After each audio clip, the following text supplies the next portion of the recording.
All right, so this is going to be a short and sweet guide on how to hold your rifle. We're going to start from back to front, starting with buttstock placement. So we want the buttstock buried into our shoulder pocket, and the biggest mistake we want to avoid here is only having the very tip of the buttstock in the shoulder.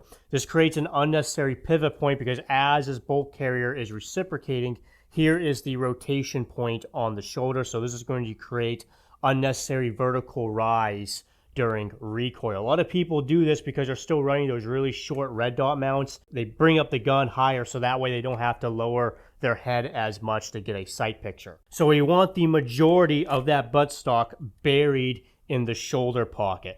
Also, we want that stock more closer to our neck rather than closer to the outside of our shoulder. Some people will do this.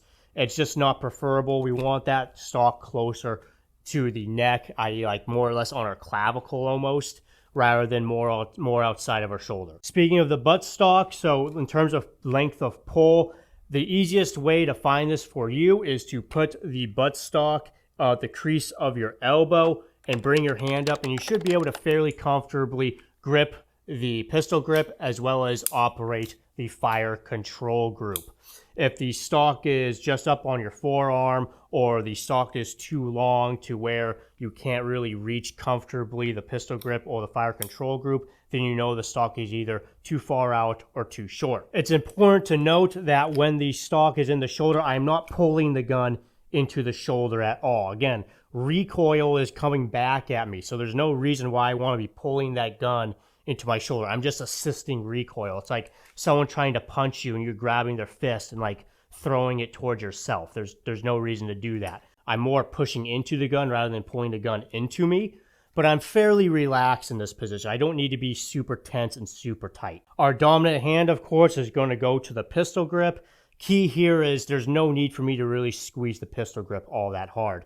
It does nothing to me. In fact, it hinders me and makes trigger manipulation and other fire control manipulations harder the tighter that hand is, and it's just fatiguing. So this hand is going to be relatively relaxed. Also, make sure this hand is up high as you can get it on the pistol grip. It will assist in some recoil management. In terms of the support hand, this is going to depend on the length of the rifle itself as well as the attachments you have on the gun.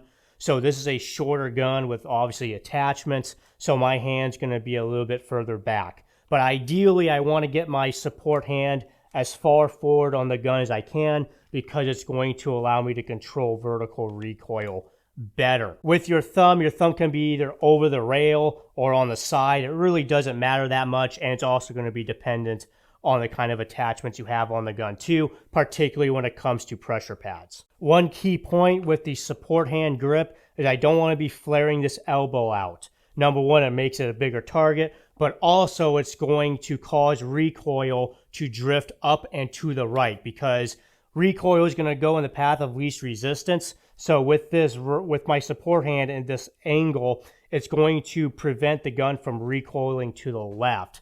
So it's going to naturally want to climb up and to the right. So I want this elbow to be down more at a vertical angle. So that way recoil will track more upwards rather than up and right. And again, this hand isn't pulling this gun into my body. I want it fairly relaxed so that way I'm not assisting recoil in driving me back. Overall, the grip and stance should be relatively relaxed. It should be strong and stable, but it shouldn't be overly tense and tight. It should be fairly relaxed. Anyways, I hope you found this video helpful and informative. If you did, please like and subscribe. I'm Tyler Austin from Gungnir Strategic. Thank you so much for watching.